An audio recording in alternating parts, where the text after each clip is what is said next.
Speak to Ian shortly at that Sinn Féin news conference in Belfast, but let's speak now to our Ireland correspondent David Blevins, who's been following these extraordinary events at Antrim this afternoon. David, the politics pretty active now, but let's just reflect on the legal process as well. That is still pretty active too. What happens next? Yes, Gerry Adams left this police station by the back gate within the last hour. I don't think that was his choice. We were told by his people he was keen to leave the way every other suspect leaves when they are released without charge. But there were security concerns given the number of protesters who'd gathered outside to express their anger about the decision not to charge him.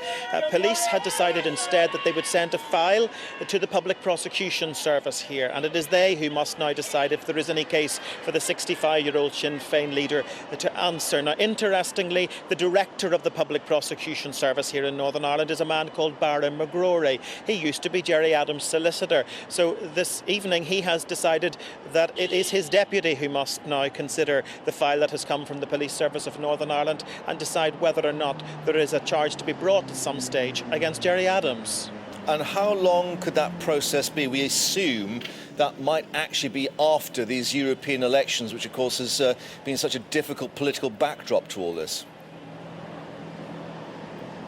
Mark, I think that's a safe assumption to make. It usually takes months, really, for the Public Prosecution Service to consider whether or not, A, there is enough evidence with which to charge a person with a crime, and B, whether or not it's in the public interest to do so. And that's what the Deputy Director has to now think about. And meanwhile, everyone else, I suppose, in Northern Ireland has to think about the political repercussions. We are in a European and local council election campaign on both sides of the Irish border. In fact, that's what Sinn Féin claims this arrest was all about. They're suggesting it was politically motivated and timed to damage the party and its leader. But the Unionist First Minister, Peter Robinson, on the other hand, says police must be given space to do their job.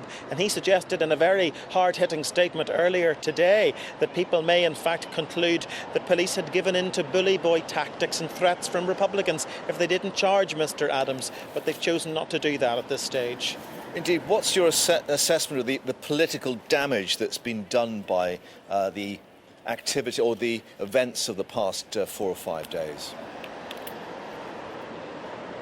Well, there has been enormous pressure put on the police service here in Northern Ireland. Firstly, by Martin McGuinness saying that if they charged Gerry Adams with the crime, Sinn Féin would have to reflect upon its support for the policing service.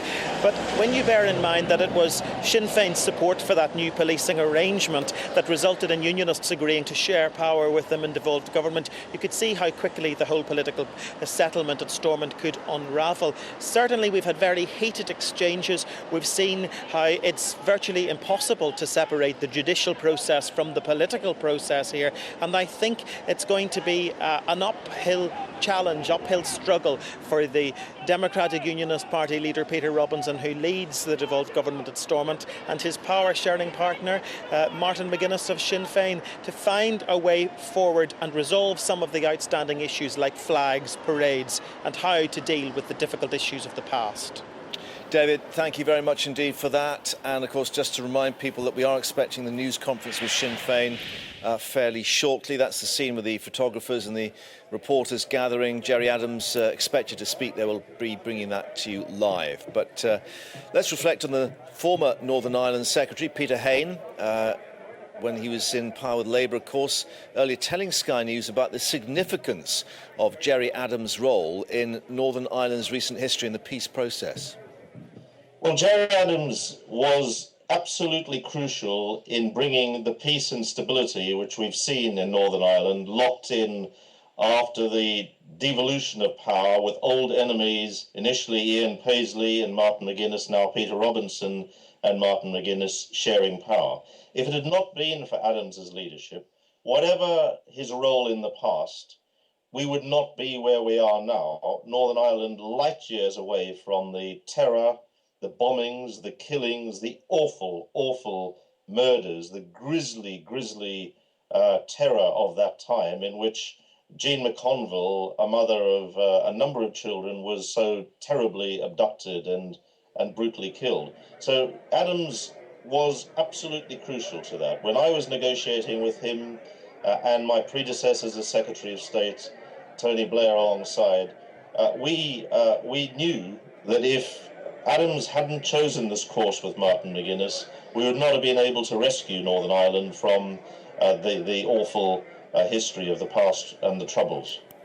Peter Haynes speaking to us a little earlier. Well, just to reiterate that we will be bringing you this news conference in Belfast from Sinn Féin as soon as it begins.